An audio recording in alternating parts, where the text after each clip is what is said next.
Good day everyone, it's Caitlin, and today I'm going to teach you how to draft a collar pattern.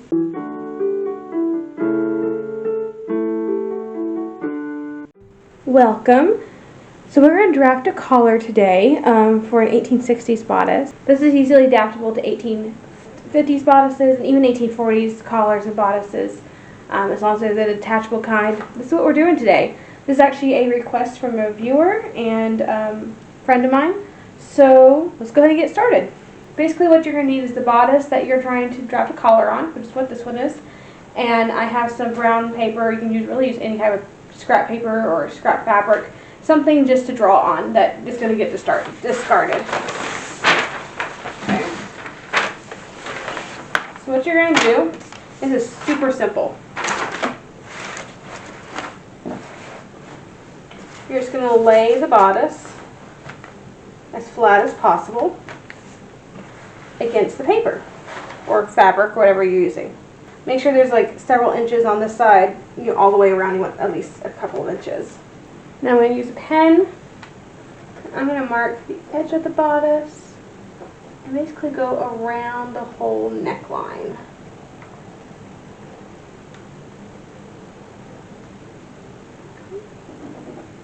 Super simple. Now I have this fun little shape. Now at this point you're going to decide how wide you want your collar. So this is a late 60s bodice, well a mid 60s bodice, so we're talking very narrow, ½ inch to an inch wide. At which point I would determine I want ½ inch seam allowance. So I'm going to do a 1/4 inch hem and then another 1/4 inch hem. And so I would do this if I want an inch wide collar, 1.5 inches. So I would go around, and I think I put my tape measure away. But let's say this is 1.5 inches.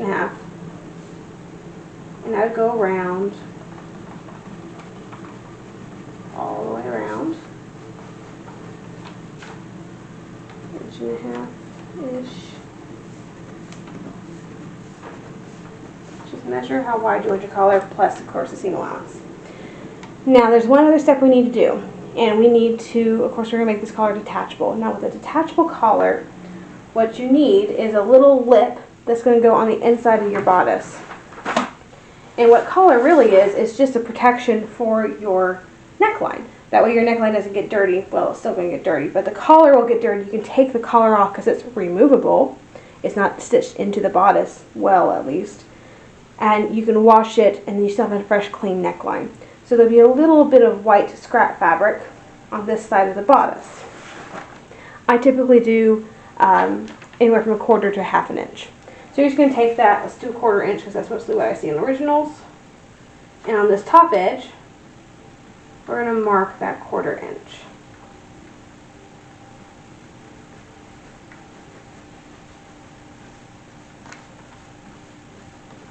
Okay. At that point, you're going to do anything interesting that you want to do. So some collars kind of come out a little bit at the very edge, like that. You could do that detail, a little V detail. You can round these edges if you choose. Whatever you want to do, it's up to you. If you're doing like 50 stuff, you might want to do a 2-inch collar plus the seam allowance. Just measure that out. Whatever you want to do from this point, that's up to you. You know, some of those 40s dresses, the collars go to the shoulder line. Most of those aren't bordered though. But this is your base collar pattern, so you can cut this out. And if you wanted to embroider it, you would just lay this on your white fabric, trace the markings, go ahead and put your embroidery pattern on there, embroider it, and cut it out on the markings. If you're just doing a plain white collar, linen, voile, lawn, something like that, you just put this collar on there, cut it out, hem it, put a little binding at the edge like we talked about, and you get a nice little collar. And that's basically a fabric collar. So I'm going to go ahead and cut this one out straight, just kind of our base pattern.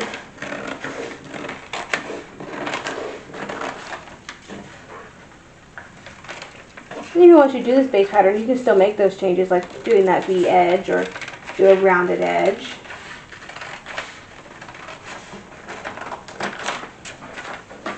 It is always a very good idea to do a mock-up, so just do a practice one out of the scrap fabric. Just make sure you like the way that it lays.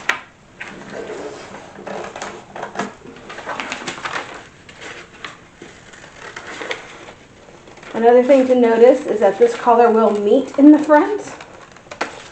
Now I didn't add any seam allowance here, so it's going to be taken in about 1/2 inch-ish. So that's basically going to meet in the front once you count for the overlap at the center front, because this bodice has a little bit of an overlap. Like that.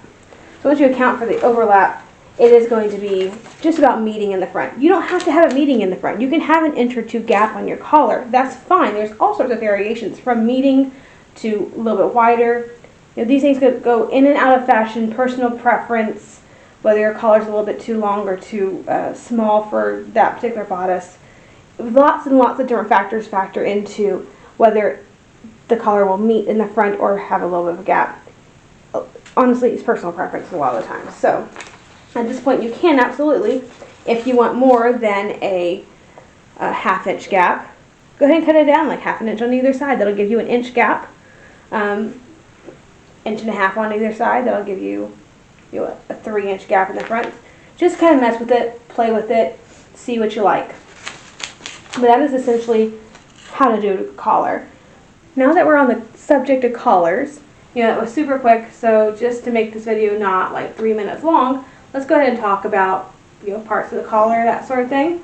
So I have here a collar that I embroidered a long time ago, and you can kind of see that's how long my collar was, and it is not embroidered very well, but it's embroidered all by hand. This is the binding I was talking about, so this was about 1/2 inch, so it's wider than most originals that I see. But basically, it's just how you do a binding. You put a piece of fabric, in this case it was probably about 2 inches long. You line up the raw edges with the collar, stitch it down, seam allowance the width away, turn it over to the front, turn in the raw edges, and then you just whip it to the edge. This is the back side of the collar. So that particular collar is, that's how you do the binding. When you put it on the dress, this goes on this inside, basically just like, that would be the bottom of the dress. We don't put collars on the waistline. So how I put on a collar, I match the center back, or find the center back by matching the shoulder seams.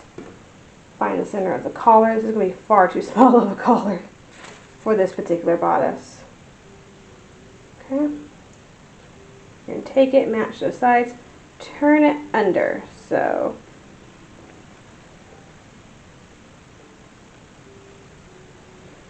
you have, that's what it looks like on the underside.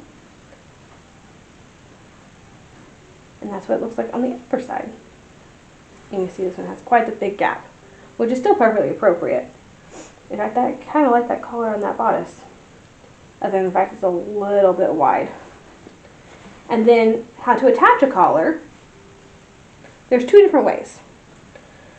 One is the way that most people do it today, which is to just whip it in very, very loosely, and you just take it out every time you need to wash it. The other way is more common in the period, from what I have seen, and that is to pin it in. And I'm going to take a pin with like this, and I'm just going to go on the underside of my binding here. This is a later bodice, so it's not piped, it's bound on the top. And you're just going to weave it in and out, even in and out. And that sharp end, you're going to bury kind of facing this way. That way it doesn't, if you face it this way, it might come out and poke you. Face it that way and really bury it in the inside there. Perfectly safe. I've done this many, many times. Have never poked myself with a pin. And it is more common. It's also easier to take out. You don't have to take out any stitching because all I have to do is take it out. If I do this here and I do this on the other side, sometimes I'll do one in the middle just for a little extra security. All I have to do to take it out is pull another one out on this side, sometimes one in the middle, and I have the collar gone. So that's how I do it. It's the most common way in the period, from what I can tell, to pin your collar. But a lot of people like to sew them in, which is fine. So I actually brought 2 dresses here. One is pinned, one is pinned, and one is sewn. This one is pinned. And I pinned a lot of pins in this one, so it's pinned on the underside. And you can see how small little bites I took.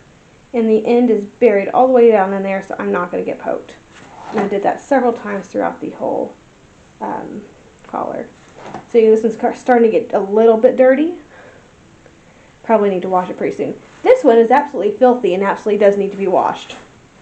But this is what you can see why we put collars on there, because my dress underneath is perfectly clean. This is a wool dress. I don't wash it. I just spot clean. So having this collar on it has very much extended the life of my gown. And this one I stitched in, and you can kind of see quite large stitches that I took. And yeah, this definitely needs to be washed.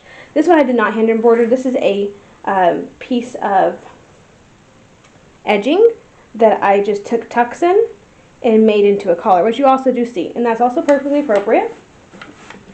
And I guess I can model that since we're talking about how to draft a collar. And so this is another one that I kind of did that with. This one didn't need to be tucked up very much, but you can kind of see my little tucks here that I took for this particular collar, and I just attached it to a band. And basically the same thing, you just put it on just like that. And I don't have any of my edging nearby. Of course I don't. I'm terribly sorry. I'm in the process of moving, so my things are not where they belong. So we're going to model with ribbon. Where did that collar pattern go that we just drafted? Oh, there it is. So here's what you're going to do to make a lace collar. You can do it to the pattern. You can also just do it straight to the neckline. I'll show you both ways. For this one, you're just going to take it and anywhere, and you're going to put it nice side down. So like for this particular fabric or collar, this is the good side of the lace, this is the bad side of the lace. I'd put it bad side up. And I'm just going to pinch wherever I need to take a little tuck to make it match the collar pattern. Also, this is 1.5 inch wide fabric or ribbon, and I did a pretty good job of making this actually 1.5 inch wide with no measurements. So I continue going in the pattern, or going around the pattern in this manner, basically making the lace, whitework, whatever, match the collar pattern. And you do this in the same way on the actual bodice. So if I were to do it on the bodice just directly without a pattern, what I would do, give myself a little bit of an overlay.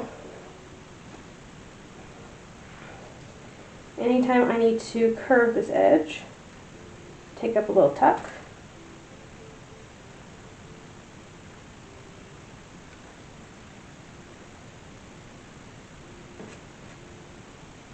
I can determine where I want my collar to start. So I want it to start right there for this particular example. Just saying. Oops. Okay, and anytime you need to, you just take a little tuck.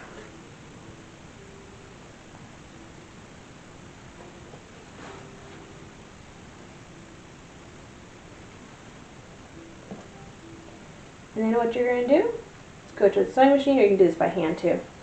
And for each one of these little pleats, just make a straight little line straight down. You're not going to, oh, it's not straight, but it's diagonal. So from this point to the very tip, you're just going to take, you know, a little diagonal line for each one, and then of course you put the collar inside out, and you have a nice fitted collar to your neckline. That curves very nicely. So that's how you do a lace one as well. Just to kind of show you two varieties. This collar needs to be washed as well. Most of my collars need to be washed. Let's just put it like that. But yeah, just this one didn't need to, for this particular dress, whatever I was drafting this one to, it didn't need to be tucked around too much. But you saw the other one on the blue definitely needed to be pieced quite a bit. So you can kind of see all those little lines. And I didn't go to the very bottom on these. I kind of did the tucks, I suppose, going from the start of the embroidery all the way up, because I didn't want to mess with that embroidery. And it happens to lay very nicely regardless.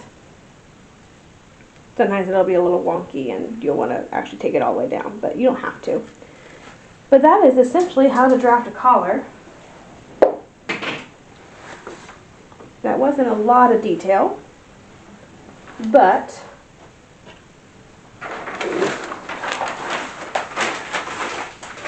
for this particular dress, there's my collar pattern. And that's basically how you do it. It's not very difficult. It literally is just putting the bodice down and drawing lines. And decide how long you want it. Draw the line there. Of course, remember to add seam allowance. And then add a little binding on the top and you're good. Anyway, I hope this was helpful. If it was, please consider subscribing to the channel and liking the video. As always, have a fantastic week and I'll see you back here on Monday.